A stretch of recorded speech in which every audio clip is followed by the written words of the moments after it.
So when Iman Gaji dropped his realistic week in the life video, you might have thought it was just another vlog, but it wasn't. It was a masterclass, a real window into a super strategic business mind. So forget the flashy stuff for a minute. We're going to deconstruct the real strategy behind all that success. Let's peel back the curtain. Okay, so right off the bat, you've got to understand there are two different versions of Iman Gadzhi. Over on the left, that's the vlog life. It's entertainment, it's the highlights, it's meant to be relatable. But for this explainer, we're going to be living in that right column, the real life. The strategy, the quote-unquote boring work, the calculated moves that can seem totally out of touch. And this quote, man, it says it all. Gazi actually says his own team tells him, hey, maybe don't share the real nuts and bolts of the business because it's just too unrelatable for most people. Well, you know what? Today, we're looking directly at that unrelatable stuff, because that's where the real lessons are. So how does this strategic mind actually work in the real world? Let's start with something that seems simple on the surface, like how he handles a collaboration. When Gaji filmed with another entrepreneur, Simon Squibb, it looked like a pretty casual sit-down, right? But this was no spontaneous meetup, not even close. The planning for this actually started a full year before they ever hit record. This wasn't just a feature, it was a planned event. And the level of prep here is kind of insane. To guide what became a 3-hour recording, he didn't just show up with a few notes. He created a massive 100-slide presentation and had it printed on these huge, thick A2 boards. Think about that. This wasn't a chat. It was a completely architected masterclass. And this right here, this explains the why.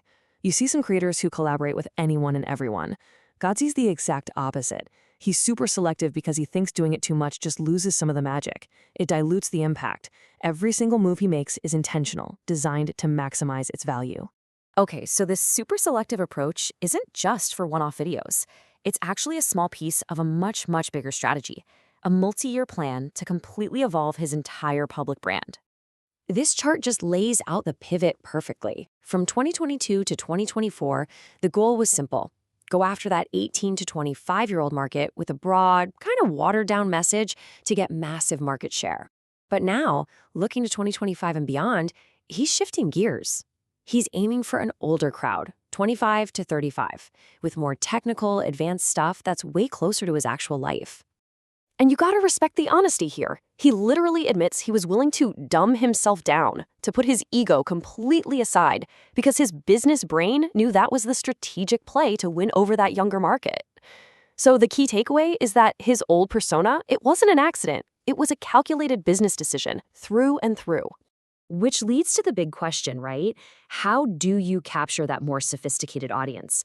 Well, you can't just talk about it. You've got to pull back the curtain and actually show them the real complex machinery that's running behind the scenes. And that brings us to the businesses themselves. This is where the on-screen persona turns into real-world dollars and, honestly, some real-world operational headaches. His eyewear brand is the perfect example. On the surface, if you follow him, you see a cool product, but that's just the tip of the iceberg. Underneath that is a massive, complex operation with some pretty serious challenges that most of us would never see.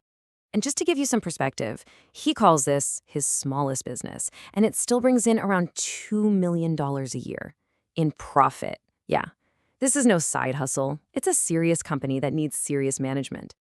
So how do you scale something like that? He lays out his philosophy really clearly. He doesn't build from the bottom up. He goes out and finds a superstar leader first, like the COO he hired from Munich, and then he trusts that person to build out the rest of the team. It's about finding the right general and then letting them go recruit the army. And the ambition here is huge. For the eyewear brand, the goal this year is to hit $8 to $10 million in revenue. They're even planning to open their first physical store in London. This is a company that is in a massive growth phase. But with that kind of growth, you get some major real-world headaches. He talks about constant manufacturing delays because the products are so complex, the insane challenge of selling something that feels like it's worth $1,500 for just $95, and of course, the perpetual problem of just constantly running out of stock. This isn't just high-level chess, this is a daily battle in the trenches. So all of this brings us full circle. After looking at the strategy behind his collaborations, his brand, his actual business operations, we can finally understand that tension he talks about between his public persona and his private reality. I mean, he uses this comparison to shows like Succession or Billions to really drive the point home.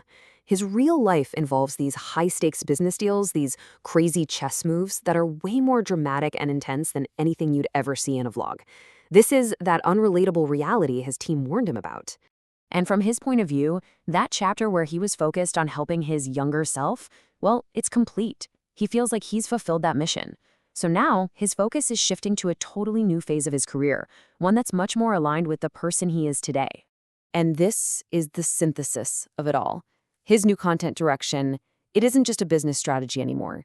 It's a personal one. It's about finally closing that gap between the public persona and the private reality, and making content that feels authentic to his actual life, a life of complex deals and intense business building. Ultimately, Iman's journey leaves us with a really fascinating question to think about. For any creator, for any entrepreneur, there's always this balancing act between the calculated persona you might need to grow and your authentic self. His story seems to suggest that maybe, just maybe, the ultimate strategy is finding a way for those two to finally become one.